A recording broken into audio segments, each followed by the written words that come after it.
Hello everyone, I hope you're having an absolutely wonderful day today. I'm Fionuala. Welcome to my channel, or welcome back if you've visited before. I'm here in Zone 9B and I was wandering around the nursery today and wondering, what will I talk about?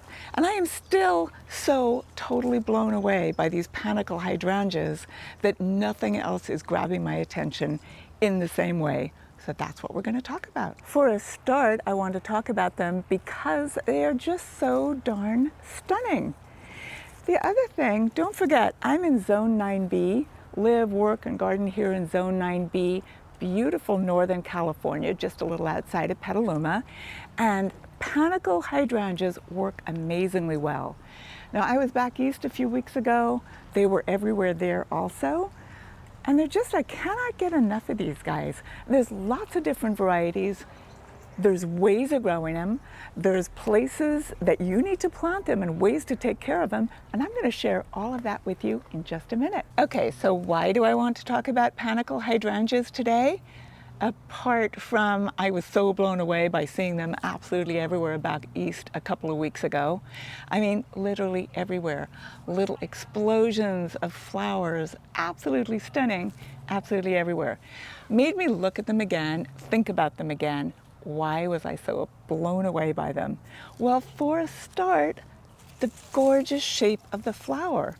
Now, we're used to hydrangeas having a kind of mophead globe-shaped flower. That's what most people think of when they think of hydrangea. But the Panicle Hydrangea, Hydrangea paniculata is the botanical name, they have cone-shaped flowers. So it's more cone-shaped, more a little more informal looking, I think. And what's so spectacular about that is just the sheer volume of blooms within the cone. And what else I like about it, they quite often start out in this gorgeous green color. They go through a white phase, an ivory phase, and some, like this firelight, end up red. I absolutely love this from the start to the finish, both for fresh cut flowers, and as it's much older and mature, you can dry them and use them in dried flower arrangements too. So my goodness, there's a lot to be said just for the bloom shape. So I'm kind of hooked. But it's not just that. They're a more adaptable, easy to grow hydrangea than the mopheads. Not that the mopheads are impossible. Everybody can grow whatever plant they want as long as they follow the instructions, but they're more adaptable. We're in Zone 9B here. Hot summers, where I am, we do get fog, but you got to be a little careful with all your mophead hydrangeas. They definitely do not want any afternoon sun whatsoever. Well, the panicles are a little more forgiving. They can take more sun. Still watch for it. If you're in a windy area, I definitely wouldn't risk it.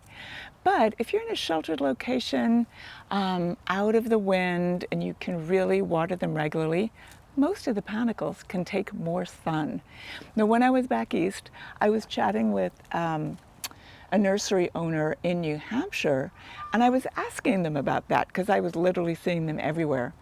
And he said to me that yes, technically, even over there, some afternoon shade was important, but that they can get away with it more because of their humidity and because of the regular rainfall. Now, over here, we do not have any rainfall whatsoever between April and October, so regular irrigation is really important if you're going to grow them in full sun. Make your life easier, give them some afternoon shade, and you're going to be so thrilled with your paniculata hydrangeas. I just love them. Another reason to grow one of these is super easy with the whole pruning. There's some tricks to pruning the mopheads. Again, I'll cover those in a whole other video, a whole other time, because today I'm focusing on the panicles. Panicles bloom on new wood. So just say you're doing it for bloom production, you can prune it once it's finished flowering and get a whole other flush of blooms out of it. Or like me, just wait and prune at the same time as you're pruning your roses in January or so. Prune it back, feed it in January. You're going to get a whole big explosion of blooms in summer and fall. Just to illustrate the differences between the Panicle Hydrangea and the Mopheads, this is a tiny little bud, basically, of the blue enchantress, a Hydrangea macrophylla. Obviously it's going to grow, but my goodness, this blue is stunning. Like I said, there is nothing wrong with the Mopheads, but I just wanted to show you the difference between panicles. Look at the shape of that flower head, and look at the shape of the Mophead bloom. You can see the difference. This is going to let you be able to tell them apart when you're out there shopping. Mophead, Panicle. Okay, I am going to talk about my favorite Panicle Hydrangeas. And I don't know, there's something about Limelight that is never failing to delight me. It is absolutely my top favorite. So this is the one I'm going to plant today, this actual one. I love the way the blooms come out in this gorgeous chartreuse color. I love the bloom shape, and I just love everything about it. And I love how it gets so white, so pristine white at the end, but still has that little bit of a touch of chartreuse, as if somebody kind of airbrushed it with a little bit of chartreuse. It's stunning, and a mature one of these is one of the prettiest sights you're ever going to see. Now these guys get, if they're in bush form, like this little baby one, they get about 6 to 8 feet tall and wide, and are just like an explosion of blooms. One more really great reason to plant a Panicle Hydrangea: these flowers not only please the eye, but they attract pollinators. Honeybees love them, butterflies love them. That bee is right there, smack in the middle of this gorgeous bloom. It is looking for nectar, looking for pollen. So yeah, support your local pollinators. Plant a Panicle Hydrangea. All right, one thing I'm going to say about this. This is an absolutely stunning Panicle Hydrangea grown in tree form. You can see it's up on a stalk. Here, Zone 9B, we get quite a lot of sunshine. We're in some warm weather now. This gets shaded just for maybe like an hour or two in the hottest part of the day, and it is doing amazingly well. Here's another one I really, really like, and I think you'll like it too if you like a blush of pink with your hydrangeas. This one is called Angel's Blush. And again, it's a baby, it's in a 2-gallon pot, but at maturity, this one is going to get 6 to 8 feet tall and wide. Can't you just imagine an explosion of these gorgeous blooms in your garden? Absolutely stunning. Again, great cut flowers, great dried flowers, and that blush of pink is super, super pretty. 6 to 8 feet is quite a commitment though, and if you don't have the space for it, or you're going to be doing something in a container rather than the garden, or if you're in a small garden, this little guy, Razzleberry, it gets a really similar blush of pink that the Angel Blush does, only in a much smaller scale. This will only get about 3 to 4 feet tall and wide. Definitely honorable mentions, but like I've said before, I really, truly love the chartreuse to white transition of Limelight. That's definitely my favorite. And any Limelights, improvement on Limelight, God, they're amazing. They're absolutely fabulous. So, but every one of these is definitely worth looking at, worth planting. Like I said, this one is the easiest. This is just such an easy hydrangea to go. It should be everybody's beginner hydrangea, the gateway to the whole world of hydrangeas, because all it needs is morning sun. It can take a little more sun if that's what you've got. You know, you can definitely give it some afternoon sun. We've got one in a pot down there that's doing great. I'll show you that in a second. Regular water, good rich soil, protection from gophers if you have them, and then the pruning needs. It's an incredibly rewarding hydrangea for relatively low maintenance. So yeah, I'm going to take myself home a Limelight and plant it this afternoon, and I'll show you just what you need to do to get yours off to a wonderful start. Okay, so how do you grow a panicle hydrangea? Now, I'm going to tell you specifically how to grow one in zone 9B. So if you're like in zone 5 or 8 or any other zone whatsoever, do check with your local nursery person. Really the main difference there is sun exposure. So here in zone 9B, like I said, panicle hydrangeas are a little more sun tolerant, so you can push it a bit with them and give them some afternoon sun as long as they have really regular water and they're out of the wind. Because what you don't want is to get them totally dried out, not able to hold the moisture in. But best success, make your life easier, you can grow your panicle hydrangea full morning sun, shade from 1 till 4, sun again after that. That's what I'm going to do because I'm all about making my gardening life a little bit easier, a little bit more successful. Just in case the irrigation fails on where I'm going to put it, I don't want it to keel over dead on the first windy, hot, sunny day. So, morning sun, shade from 1 till 4 or even 5, and find that location where you're going to get to see it, because this is not a plant to be hidden away. This is one where you're really going to be delighted by it all the time it's in bloom. And it blooms all summer long. Basically, May, June, July, August, they're still going strong right here. It's quite amazing. So there's the sun exposure for you. There's where you should put it in your garden. Next thing to talk about is regular water. This is not a drought tolerant plant.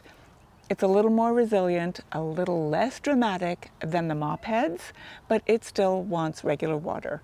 So get to know your soil. Get to know, does it drain super well? You're going to want to water it a little more frequently. Does it have clay that holds the moisture a little bit better?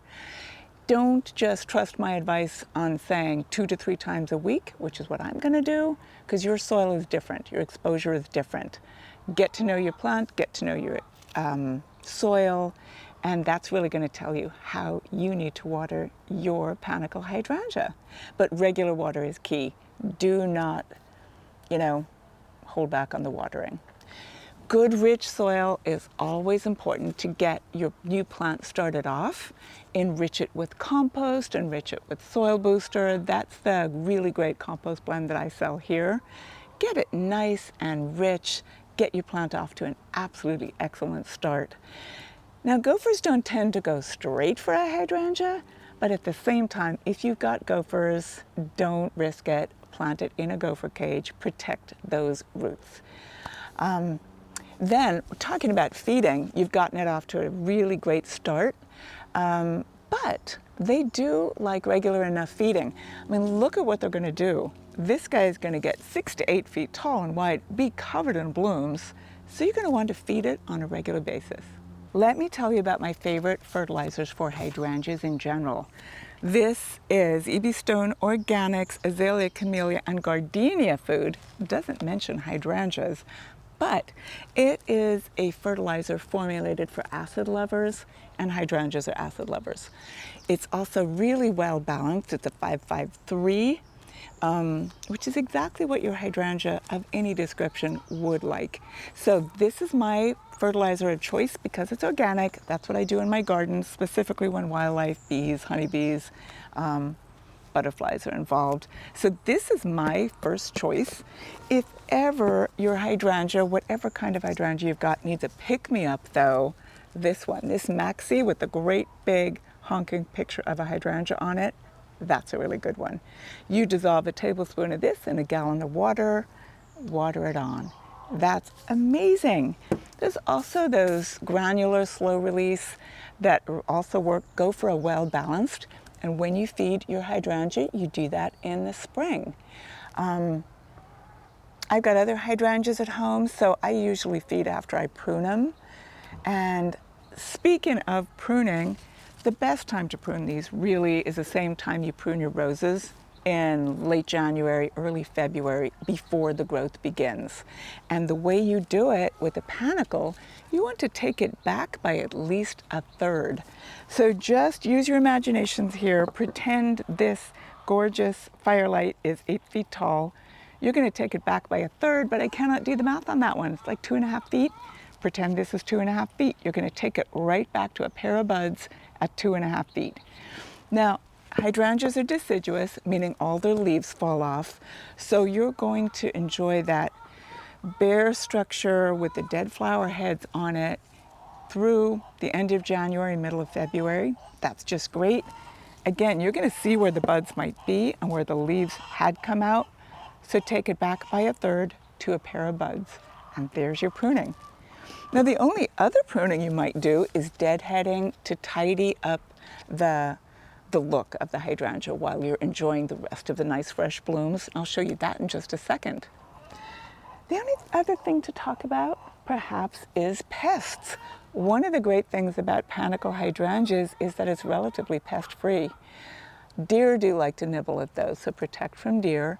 Other than that, maybe a few aphids, maybe some scale. Generally not too much around here. As for diseases, maybe some powdery mildew, but again, zone 9B, with our weather and our heat in the summer and lack of humidity, generally mildew is not a problem either. But if it is, you grab yourself some neem oil, spray late in the evening. Yeah, they are super easy. Like I said, they're your gateway to the world of hydrangeas. This is the place to start. They're easier to grow than any of the other hydrangeas and so darn rewarding. It is ridiculous. All right, to show you how to deadhead, I picked one of these little razzleberries. There's some beautiful blooms here, fresh growth there, but right here in the center is a little spent, crispy looking bloom that is spoiling the look of the whole plant. So out it comes. And I'm just going to check if there's any others. This is the deadheading that you can do on your Panicle hydrangea to just improve the overall look of it and extend its beauty. Over here I've got another little bit of crispiness going on the Angel's Blush. So deadheading over here also. Again, you take away the ones that are unsightly or broken or just like spoiling the look, the overall look of your gorgeous Panicle hydrangea. Deadheading is as simple as that. Okay, I'm home. I've found the perfect location. It's going to get morning sun right here, tucked behind a rose, sort of under an oak tree. Going to get great morning sun and then shade in the afternoon because I do not want to stress about it on a super hot day or if a gopher chews through my irrigation. So I found the location. Let me plant it. All right, so gophers don't tend to go straight for hydrangeas, like I said before. However, I'm planting it 4 feet away from this former hollyhock that gophers did chomp off directly at the base. I just don't want to risk losing that beautiful limelight, so gopher cage it is. Here we go with the gopher cage. In case you haven't seen any of my previous videos where a gopher cage was vital, this is what you do with them. It doesn't seem to be self-explanatory unless you look at the pictures at the back, but I have done so many hundreds of these at this point, I know exactly what I'm doing. Rip off the cardboard, open it up at the green side. You want to basically make a chicken wire pot that I'm going to put in the hole and then plant my hydrangea in it. So make it as cylindrical as my strength allows, which I'm feeling pretty good today. Basically meaning I haven't overdone it and injured a shoulder or anything, so I'm feeling great. See how that is? It's now a really nice, basically cylindrical shaped pot that I stick in the hole that I've just dug, making sure that at least an inch or two of the green is going to be above the soil level. So I'm going to mix about 1/3 soil booster, 2/3 native soil. My soil's pretty good, but not quite good enough, I don't think. So 1/3 soil booster, 2/3 native soil, and I'm not measuring. As you can see, I'm just basically eyeballing it, and I'll mix it up really well. Make sure it's very well incorporated. And that's what I'm going to plant my hydrangea in. At the same time, I am going to mix in a little bit of this 555 fertilizer. It's August when I'm planting this. It's already got blooms on it. I just want my new little limelight to get off to a great start, and a well-balanced fertilizer is the way to go. Now, this granular fertilizer has a natural time release to it, so it's not like it's giving it a big flush of a boost right this second that's going to wear out. This lasts 3 or 4 months, so I always like to use this one wherever possible. Okay, I've got that filled in really nicely. It's time to unpot this beautiful little limelight very carefully.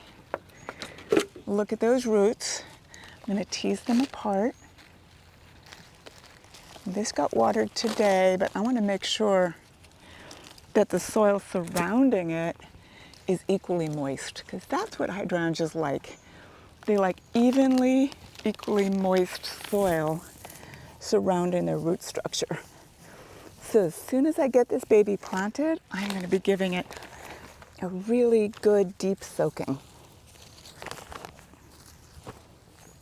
Gopher cages make it ever so slightly trickier to make sure that you get soil all tight around the roots. So I don't bother with shovels or even a trowel at this point. I just use my hands. Now it's time to water it in. Of course, I'm going to get irrigation on it, and that's scheduled to go on tonight. But one thing I wanted to point out is I planted this hydrangea in my soil at the same level as it was in the pot. That's always really important for planting any new plant. But I also created a little bit of a well of existing soil around it so that the water wouldn't just run off, so that it's directing it down to the roots of this plant. So I gave it one good soak. I'm waiting for that to go in. And then I'm going to do it all over again.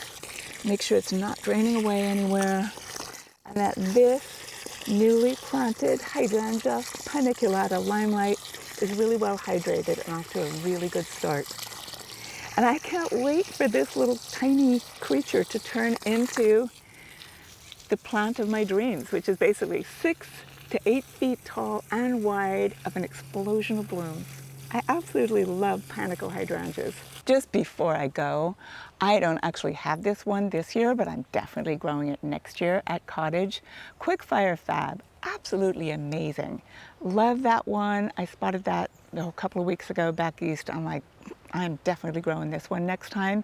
There's also Little Lime and various dwarf forms of these wonderful Panicle Hydrangeas that I'm keeping my eye out, and I'm hoping to grow next year too. I really hope this was a helpful video to you, and that you enjoyed learning about Panicle Hydrangeas, and that maybe I got you started on your own hydrangea journey. As you probably know at this end of the video, I truly love Panicle Hydrangeas. I love a plant that gives you more joy than difficulty, and it totally fits the bill. So yeah, I'm very excited to get my first limelight started, and I can't wait to show you what it looks like this time next year. So yeah, if you enjoyed this video, make sure you like it, share it, subscribe if you haven't done so already. You can also find me on Facebook, Instagram. I'm always at Cottage Gardens of Petaluma. That's the best place to find me. Drop me a comment if you have any questions whatsoever, or if you want to share your own experience with Panicle Hydrangeas, because really, they are fabulous plants, and I hope you all agree. All right, everyone, enjoy the rest of your day. Thank you so much for watching. See you next time. Happy gardening.